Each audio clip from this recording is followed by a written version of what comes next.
ഇടുക്കി ചക്കുപള്ളം സ്വദേശിയായ അഗസ്റ്റിൻ ജോസഫിന്റെയും കുടുംബത്തിന്റെയും താമസം കഴിഞ്ഞ 8 മാസമായി കാലിത്തൊഴുത്തിലാണ്. PMAY ഭവന പദ്ധതി പ്രകാരം അനുവദിച്ച വീടിന് കിട്ടേണ്ട ഗഡുക്കൾ മുടങ്ങിയതാണ് ഈ ദുരവസ്ഥയ്ക്ക് കാരണം.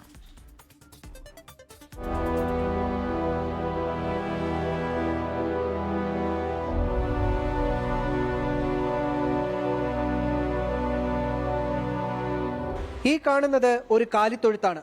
ഷീറ്റുകൾ കൊണ്ട് മറച്ചു കെട്ടിയിട്ടുണ്ട് എന്ന് മാത്രം. കഴിഞ്ഞ 8 മാസമായി ഒരു കുടുംബത്തിന്റെ താമസം ഇവിടെയാണ്. പ്രധാനമന്ത്രി ആവാസ് യോജന പദ്ധതി പ്രകാരം കട്ടപ്പന ബ്ലോക്ക് പഞ്ചായത്തിൽ നിന്ന് വീട് അനുവദിച്ചു. ആദ്യ ഗഡു 48,000 രൂപ കിട്ടി. ഉണ്ടായിരുന്ന വീട് ഇടിച്ചു നിരത്തി പുതിയത് പണിയാൻ തുടങ്ങി. എന്നാൽ പിന്നീട് ഇതുവരെ 1 രൂപ പോലും കിട്ടിയിട്ടില്ല. ആദ്യത്തെ ഗഡുവായി 48,000 രൂപയല്ലാതെ ഞങ്ങൾക്ക് ഇതുവരെയും വേറൊരു പൈസയും കീറിയിട്ടില്ല. പഞ്ചായത്തിൽ ചെല്ലുമ്പോൾ അവർ 15 ദിവസത്തെ അവധിനകം കീറുമെന്ന് പറയുന്നു. പക്ഷേ ഇപ്പോൾ 8 മാസക്കാലമായിട്ട് ഞങ്ങൾക്ക് ഒരു പൈസയും കീറിയിട്ടില്ല. ബ്ലോക്കിൽ ചെല്ലുമ്പോൾ അവർ ബില്ല് മാറി 7 ദിവസത്തെ താമസത്തിനകം നിങ്ങൾക്ക് പൈസ കീറുമെന്നാണ് ഞങ്ങളോട് പറഞ്ഞത്.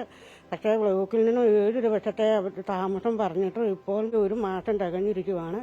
ബ്ലോക്ക് പഞ്ചായത്ത് അധികൃതർ പണം കിട്ടുമെന്ന് ഉറപ്പു പറഞ്ഞതോടെ പലയിടത്തു നിന്നായി കടം വാങ്ങി വീട് പണി ഇവിടെ വരെ എത്തിച്ചു.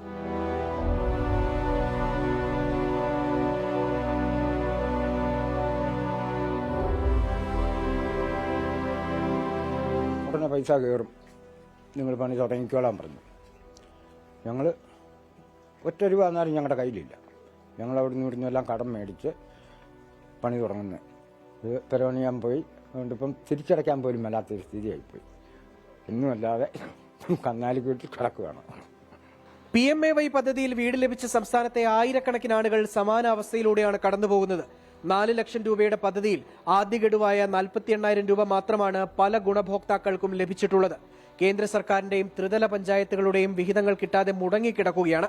1,94,000 വീടുകൾക്കാണ് കഴിഞ്ഞ സെപ്റ്റംബറിൽ കേന്ദ്ര സർക്കാർ അനുമതി നൽകിയത്. രാഹുൽ വിജയൻ, 24 ഇടുക്കി.